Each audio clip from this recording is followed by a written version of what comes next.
Hello, beautiful divers. How are you doing today? I hope you guys are having an amazing, inspiring, beautiful day so far and beautiful week. Thank you so much for being here. Thank you for your time. Thank you for your courage to dive in wonder today. Thank you for taking this time for yourself, to reflect, to ask yourself some questions, and maybe to get your head around some ideas that you haven't been thinking of lately that might have some positive impact in any or every area of your life. I am so happy to have you here for episode number 12 of Dive in Wonder. Today we're going to just dive straight in, and the subject of today's podcast is safety. And this is a big one, and I think we could do 55,000 episodes on safety because it's one of our primary needs as human beings, and we look for safety in so many different ways. And safety means so many different things for all of us, so it's important to first of all clarify a common definition of safety and what it means, why it's important, and why we need to be kind of aware of the ways in which we're looking for it and the places where we're looking for it. So sometimes I find it really important to go over the official definitions of a subject just to make sure that we're on the same page when we speak about something, because depending on where you're from, your culture, your background, the way you were raised, you might have different interpretations of the same concepts and the same words. So let's just go over Cambridge Dictionary's definition of safety. So the first definition I found is a state in which or a place where you are safe and not in danger or at risk. The condition of not being in danger or not being dangerous. The state of being protected from danger or harm. The condition of not being likely to cause damage or harm. And according to Merriam-Webster's dictionary, safety is to protect against failure, breakage, or accident. Okay, so I think we can all agree that when we speak about safety, we make reference to a state in which we don't feel like our physical, mental, or emotional health is at any risk or danger. I think that even though this is the actual definition of safety, we often attach safety more towards the physical side of safety rather than taking into account all the other areas in our lives in which we can be safe. As I just mentioned, physical, spiritual, emotionally safe. And the reason why I wanted to touch on this subject today is because I feel like safety is kind of this silent ghost sometimes that can be behind many, if not all, the decisions we make. And we sometimes don't realize that we're making these decisions because of our quest for safety. So first, I want us to go over the quest for safety. That's what I want to address first. And then I want us to reflect on what safety means personally and whether or not we're looking for safety in the right place and whether or not we are feeling safe within our environments, within our relationships, within our careers, and within ourselves mostly. So the reason why I wanted to address the quest for safety today is because I think that when we don't acknowledge that that's what we're looking for, we think that we're coming to certain people, to certain jobs, to certain contexts, or we're attaching ourselves to these things because of other reasons. And we might want to intellectualize these reasons in different ways. So we can say like, no, I'm just staying in this job because it will be good for my career, because it has opportunities for growth, because it provides these and whatever. But sometimes you're not realizing that what you're attaching to that job in your head is safety. And that's actually the deep-rooted reason why you're staying. And I think what's dangerous about not being really aware of why you're doing things is that sometimes we lie to ourselves or we try to rationalize things in ways that are not really useful, because deep down, our way of rationalizing things is not honest to what we're looking for. And the first step to growth, in my opinion, is awareness. And if we're not aware that we're looking for a certain thing, we're going to keep looking for it. And we're going to try to name it differently. And we're going to name it love. We're going to name it success. We're going to name it many different ways. But if we don't realize that the deep-rooted reason why we're doing something is different than the one we're accepting, then we're not going to find the thing we're actually looking for. Or it's going to probably take us 3 times as long. So we all know safety is a human need because at the end of the day, we are here trying to survive. So if you are in risk, if you are in places where your life is threatened, where your safety, your stability is under threat, that is not gonna put you in a space where you feel like you can survive. And it's also not gonna put you in a place where you feel comfortable enough to get out of your comfort zone and to actually go get things that you want. Because if you don't have the baseline of safety, if you don't have that solid ground of feeling safe, there is very little chances that on top of that lack of stability, you're gonna go want to get uncomfortable. It just doesn't make sense if you don't have the basic safety needs met. And what's interesting is that sometimes I think that we attach our safety to many external factors that are not actually keeping us safe, but that pretend to keep us safe. And this is where it's a big trap. And this is where I think it's extremely important to be really mindful of whether or not someone is providing the safety that you're looking for. So I'm going to give an example when it comes to, for example, relationships. I know a lot of people, me included, that have overstayed in relationships where there's some part of you that has attached your safety to this person because it's what's known, because in some aspects, it actually provides you with safety. So there might be actual situations where you feel safer with someone than you would without them. And this, for example, is so true when it comes to women in countries like Colombia or other countries in Latin America, or places in the world where you actually feel like you're going to be safer if you have a man next to you. And it's actually true. I could, for example, see that in Colombia when I'm walking around with a guy next to me, the way I'm treated, the way I'm respected, the way I'm seen, the way I'm addressed is completely different than when I'm walking by myself. And this is a shit reality and it's really freaking sad, but it's true. So in some aspects, we might be attaching ourselves to someone that provides safety in those senses. And that is not even a false attachment because it's true that you feel safer in certain environments. But then again, we need to kind of also understand that safety does not only mean physical safety. And there's many other types of safety that could be arguably as important or more important than physical safety that we sometimes overlook because they're less quantifiable.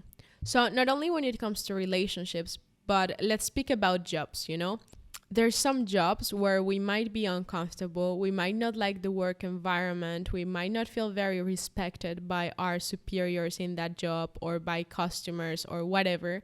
But because of the economical stability that that job is providing, you have attached it in your head to safety. So even if you might have the urge to quit, even if you might really not want to be there at some point, there might be a little voice in your head telling you, you need to keep me safe, so please keep this job because I need to be able to have a roof over my head and I need to be able to eat. So sometimes we attach ourselves to this thinking that, okay, if I stay in this job, I'm going to be safe. But what you're overlooking is that your emotional safety, if you're being disrespected, if your energy is getting smashed every time you're there, if you're in the lowest frequency ever, if you have to accept certain remarks and certain approaches from customers that are actually not safe for your mental health, that job is not keeping you safe. It's giving you money. And you need to be able to recognize it for what it is. And that doesn't mean quit on the spot. You do need to make sure that your financial stability is there somehow. So that's another subject we're going to go into a bit later. But you need to understand that the only safety we need is not financial and it's not physical. And sometimes we stay longer than we should in situations that are actually hindering our true safety because we have attached to them a false sense of certainty and safety. But when we take the time to actually outweigh the way this relationship or this job or this situation or this country is keeping you safe against the way it's actually harming you, you realize that the safety factor is not there. And this happens a lot in relationships, I see, when it comes to emotional safety. So many of us can stay in really abusive relationships, either verbal abuse or physical abuse or emotional abuse, and we kind of justify the decision to stay in our heads to the fact that somehow this relationship is keeping us safe. But if you're crying every day in the toilet, if your sense of self is actually getting smashed and destroyed and shattered by what this person in front of you is telling you, your partner or your boss or that friendship, that relationship is not keeping you safe. That relationship, that situation, that job is not really giving you safety, is not keeping you safe. And we need to be able to be honest with ourselves and realize when things are not providing what we're so deeply looking for in them. And it's a very funny subject when it comes to even physical safety, because I know a lot of people feeling protected by their partners, and maybe even people that would rely at some point financially on their partner while they're changing careers or whatever, and feeling like this person is giving them some sort of physical safety or physical stability. But something massive that we often overlook is the amount of health repercussions that being in a situation when you're taking on and accepting abuse will have on your body. The amount of cortisol release when you feel scared, when someone's screaming at you, when you're scared of someone's reaction, when you're walking on eggshells, that amount of cortisol has massive impacts on your health. We all know that this can get people to have high blood pressure, to get cancers, to have so many different sort of health issues like skin problems, gut health problems, every sort of physical issue that you can have. I'm pretty sure you can also give it to yourself by being in situations where you're being abused. That's why systematic abuse in groups, for example, that have been discriminated, as for example, people of color have been for a long time, there's so many health issues that get passed on generation after generation because people are in this fear mode, in this fight or flight, releasing cortisol all the time because you do never know when you can be safe. You don't ever know when someone's gonna explode. You don't know when your boss is gonna be screaming at you, when you're gonna be crying, when your partner is gonna lose his shit. If you're in that state, you are not safe. Even if this person is providing a roof over your head, you are not keeping yourself safe. You are giving yourself some sort of kind of safety. But overall, if you make an actual balance of your spiritual safety, your emotional safety, your physical safety, and your financial safety, chances are the situation you're attaching yourself to because of safety is not actually keeping you safe. So that's the first point that I want to make. And the first thing I would love for you to reflect on is what are you attaching yourself to because you feel like it's giving you safety? And when you're going to do this audit of your life, you're probably going to find so many things and situations that are actually keeping you safe, friendships that are actually keeping you safe. I know in my case, I have friendships that I don't think the only reason I'm attached to those friendships is safety, but I can 1000% tell you that these friendships provide me safety. And I know it without a doubt. I know they provide me emotional safety when I need to express myself, when I'm going through rough times. I know they can provide me with physical safety when I've been really, really down and I haven't been the best at taking care of my body. I know I can call on these people and they will react in a way that will provide me with more physical safety. I know I have things around me that actually keep me safe. So I'm not telling you that there's nothing around you that keeps you safe and everything. That's not what I mean. I'm just telling you that it's really important for us to actually audit these things and these people and these jobs and these situations and make a conscious, honest evaluation of whether or not they're actually providing safety. Now, there's a complicated thing that happens in our brain, and is that even if rationally I can sit down here and explain you that some things are not safe, because the thing I'm telling you it's not safe, it's what is known to you and to your brain and to your system, it will still feel safer than the uncertainty or the unknown. And this is a big block that we have as humans, and we need to be able to deal with it, and we need to be able to recognize that we have that pattern of attaching ourselves to what's known and what's certain. That is simply how your brain is wired. We are all human beings. We all have these instincts of survival, and your brain wants to keep you in the comfy zone where you know things. So even if the known thing is someone who's abusing you, your brain is going to tell you that this is safer than you being out there by yourself, not knowing who you're going to meet next, not knowing what's out there, not having someone to rely on. So that's when it gets tricky, because it's all fun and games to say like, oh, look for the people that keep you safe and get away from the people who hurt you. But actually, if your system thinks this is what is known and this is what is safe, it's going to take a lot of work, and it's going to take a lot of honesty from you to actually understand that some of these things are doing the complete opposite from keeping you safe. And that's when the biggest realization and the biggest insight that I want to share on this episode today comes. We need to work so damn hard, guys, and so damn consistently on attaching our feeling of safety to ourselves. And this is so much harder than it sounds, and it takes a lot of work, and it's not hippie work of sitting down and doing positive affirmations, because that's not what is going to take you there. The work of attaching our safety to ourselves is something that will start from very, very little actions, and will kind of be able to expand into other areas of life. I think this kind of ties in with the whole concept of self-reliance, and it does not mean that you are gonna be a hermit and you don't need anyone else around you, because we all need each other. But if you attach your safety to, let's say, the country where you're living at right now, that is gonna cut your wings so much, and it's gonna put you so many limits when it comes to traveling, when it comes to moving abroad, when it comes to so many of these different challenges. Because if you think that what is keeping you safe is staying in this country, the language that you already speak, then you're always gonna be kind of pushing away anything that is different than that. So when you see people that are able to travel all the time, that are able to move to different places, to places where maybe they don't even speak the language, when you are in this situation, it's usually because you have already been able to attach some sense of your safety to your own self. Meaning, I will have my own back no matter what. This should become one of the biggest mantras in your life. And I think the first time I heard it being phrased like this was Alexis Fernandez and Do You Fucking Mind? She has an amazing podcast in case you haven't heard it. But the thing is that mantra of having your own back sounds very easy, but it's actually a very, very deep-rooted belief that takes a long time to grow.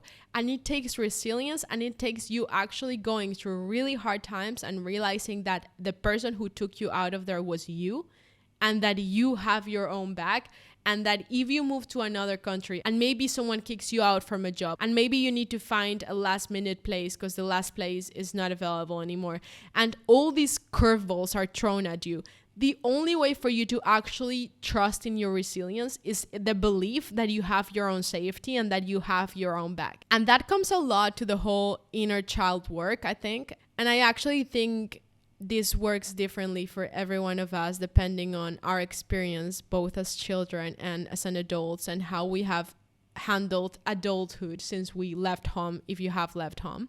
But I'm going to share with you what has worked wonders for me, and maybe you can take it, or maybe you can leave it, or maybe you can reframe it in your own sense of self. But when I'm scared, especially on the last 6 months, I had a lot of changes in my life, moved to a different city again, and a lot of things changed. What has helped a lot is kind of separating two versions of myself, in a way, kind of thinking about this adult, responsible Natalia and this scared child that wants to be cuddled, that wants to be hugged, that wants to be kept safe, and kind of seeing them both and speaking in between them. I know this sounds like I have mental issues, and I probably do, but this has helped me so much, because when I actually look at it like that, I am able to promote these two versions of me to have a conversation in between them when I'm scared. So I allow my child self to be scared and to sound like a victim, which is something I try to always fear off, but sometimes you need to allow those fears to come out, and not wanting to sound like a victim can stop you from actually expressing stuff.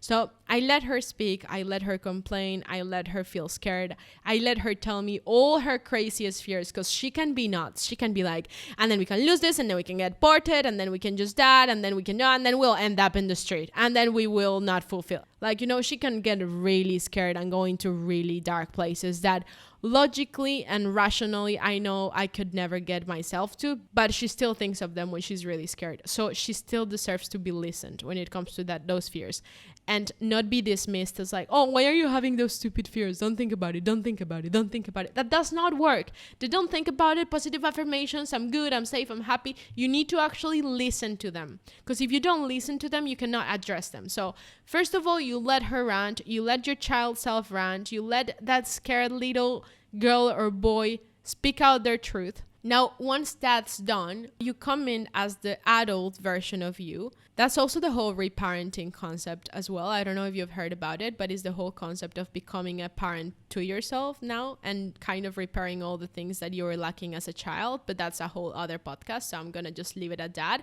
But then the adult self comes in and she's like, okay, you're scared of this. Let's think about it point by point. Have I ever, since you were 18 and left home, since I am responsible of you, have I ever put you in a situation of danger? Have I ever put you in a situation where you don't have a roof over your head?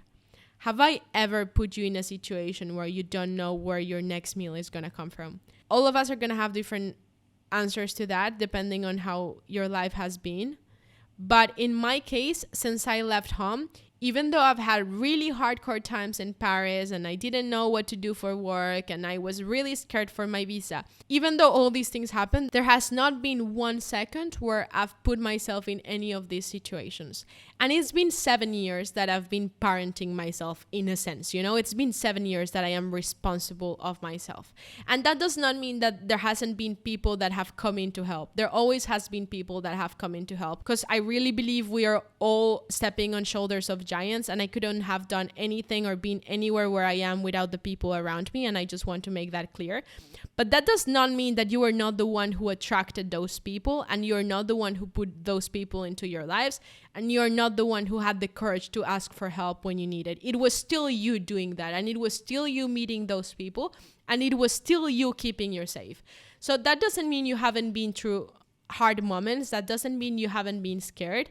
But you need to acknowledge that you have already proof, a lot of proof, depending on how long you've been out of home. And maybe you're still home, but depending on how many things you've had to deal with by yourself, you have already enough proof with your experience of the fact that you're able to keep that kid safe. So we need to be able to speak to that kid from a very compassionate but rational approach. You need to be able to address this kid knowing that, yes, of course you're scared. I understand all your fears. I'm hearing them. But you need to know that I've always showed up for you. I've always had your back. When you were heartbroken, when you were jobless, when you were not having any idea what you would do visa-wise, when you were scared to go into that job interview, when you were scared to go into that audition, when you were scared to go on that date, when you were scared to break up with that person, I had your back. I always have had your back, and I always will have your back. Because guys, this is the only person we can rely on. And this is the only safety that you can actually rely on for the rest of your life. Everything else can come and go. There might be people that stay forever in your life, and there might be people who you think are going to stay forever but end up leaving. And then if you have attached your safety to them, you're going to be really damn scared. The only relationship that you are going to have from this moment until your last breath is the relationship with yourself. So actually working on knowing that you have your own back, proving to yourself, if you haven't been the best at showing up for yourself and having your own back, and you've put yourself in situations of danger, you need to change that, and you need to address it. It does not mean that because you haven't done it yet, you will not do it. It is your responsibility to take care of that kid. It's not your boss's responsibility. It's not your partner's responsibility. It's not your parents anymore if you're past 18. It's yours. So it's actually really interesting to see things as they are, because when you realize that the person you should be attaching your safety to is not anything external, that can feel scary, but it's actually the least scary option.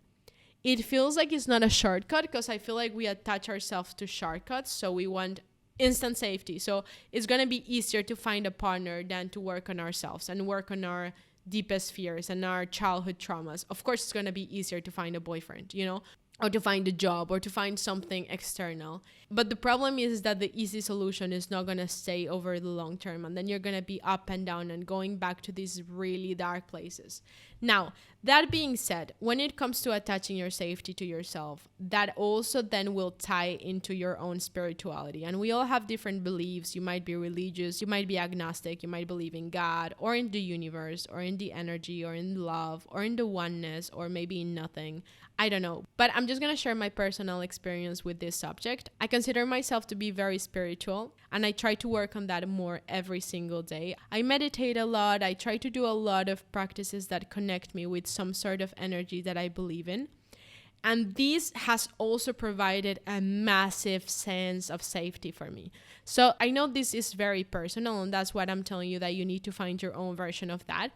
If the only thing you believe in is your existence as a human, that's enough. You can make sure that you provide safety for yourself in that way.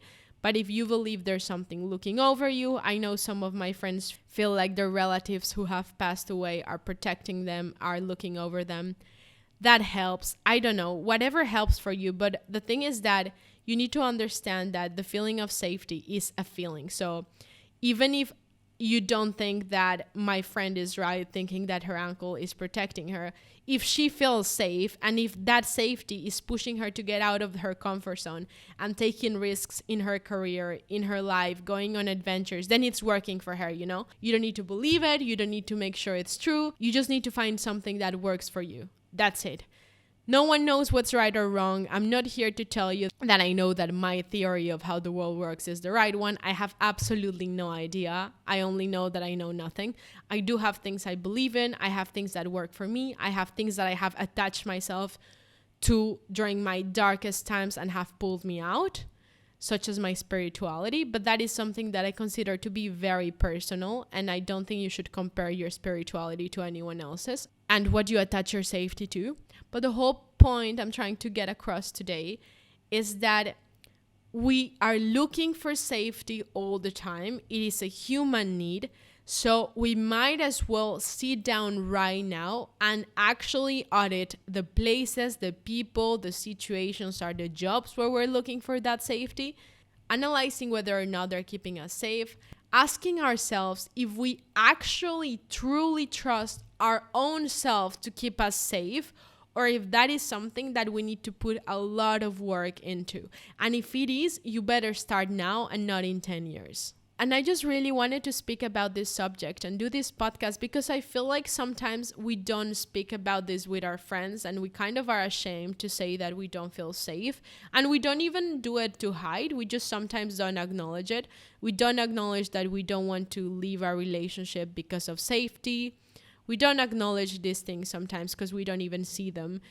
But whether you're looking at it or not, whether you're being aware or not, your quest for safety is dictating a lot of decisions in your life today. A lot of your career decisions, a lot of your personal relationships decisions, a lot of your professional relationships decisions. And if you're not actually aware of it, it might be leading you in the false belief that what's known is safer than the uncertainty and the unknown, but that is just not true, and you don't know, and you need to be able to put yourself out there. This is a great example when it comes to, for example, leaving some countries. I have some friends back in Colombia that want to leave, or at least for a little bit leave abroad, and they are scared, and they are so scared for their safety. They're like, where am I going to live? It's going to be so scary. I'm not going to have my parents. I'm not going to be speaking my first language. I'm going to be so unsafe. And what's crazy is that when you look at it objectively, so many countries, I'm just going to give the easy example because I'm in Australia right now. Australia is so much safer than Colombia. I love my country. I wouldn't change where I was born, but I'm just going to be dead honest. I don't feel safe in Colombia, or I feel very often unsafe in Colombia. So someone telling me that they are safer in a country where you have more possibility of getting harassed, when you're so underpaid for absolutely any and every job, when you are actually lacking safety in so many different aspects, you telling me that that is safer than you going abroad to Australia is not objectively true. But that does not in any sort of way make it less real for your brain to actually be telling you that you will not be safe if you leave your country, because what's known is living with your parents, what's known is the city you grew up in. You know how to move, you know how to use public transport, you know how to communicate because it's your native language. So of course it feels safer. So we need to understand that we will always feel safer in our comfort zone. Always, always, always. That's how our brain works. That's how our bodies are programmed. But you need to be able to observe this and ask yourself objectively if this is providing you with the utmost safety, because chances are it's not. Again, same in abusive relationships, same in abusive friendships. So many of these things that are known are actually not keeping us safe. They're putting our bodies in distress. They're breaking our souls. They're in so many ways hindering our health and our safety and our growth. But because we have been investing so much time and energy into them, and because it feels known, we think that that's the safe option. So that's why when I tell you guys to take those leaps, to change jobs, to change careers if you feel like it, to move countries, to leave relationships or you're not safe, when I'm telling you to do these big steps, I'm never telling you to give up your safety, because safety is a human need. I'm always telling you that there is safety on the unknown. There is safety on the other side, and that's what you need to look for. I will never be like, oh, take that leap, leave that job, leave that country. Just safety doesn't matter. We don't know if we're going to be alive tomorrow. That is never an approach that I find either realistic or constructive, because it's just not true. You need to be able to keep yourself safe. It's extremely important. Now, that being said, what I'm telling you is that a lot of the times the things you're thinking are keeping you safe are not, or you're attaching your safety to something that is not you. And doing that will completely cut off your independence, because you're not going to feel safe leaving, because you're not going to feel safe in situations when you're on your own, because you're just not going to feel like you have your own back. And relying on someone else to have your back, believe me, I've done it, not the best approach. Not the best approach for your mental health, not the best approach for your self-confidence, for your self-esteem, not the best approach for your growth, not the best approach for what you can provide for others. So not even the best approach in terms of service. Is the short-term easiest solution, but long-term it's really problematic, and it can even hinder your health, as it has happened to me. So yeah, that's basically the main idea that I wanted to transmit to you guys on this podcast. I really believe that this is a concept that is so important and that we really need to work on within ourselves, because I think you're so powerful and you're destined to do amazing things, and you have amazing talents, and you have a potential that you cannot even imagine.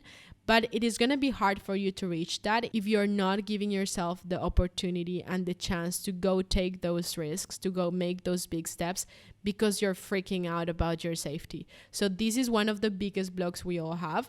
And as much as I love to rant about things, of course, this is something I need to work on every single day within myself, because I find myself being stopped by my fear of not being safe so often, that I wanted to share this with you, because I think we should all be doing this journey together, and we should all be doing our best job to parent ourselves in the bestest way possible, to make sure that whenever you're going through these low times, you have your adult self inside, knowing how to reassure you, knowing how to listen, knowing how to validate what you feel without making you feel like you're pathetic or weak or whatever for expressing those feelings.